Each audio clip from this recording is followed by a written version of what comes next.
Yan na po, luto na ang labong na ulam naming panggabihan. Ayan.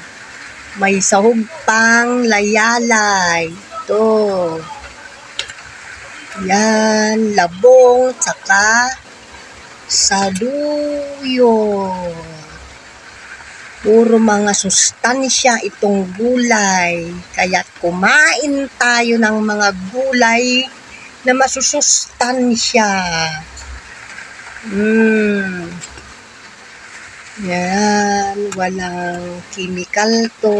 Galing sa mga punong kawayan, saka yung saluyot, tanim.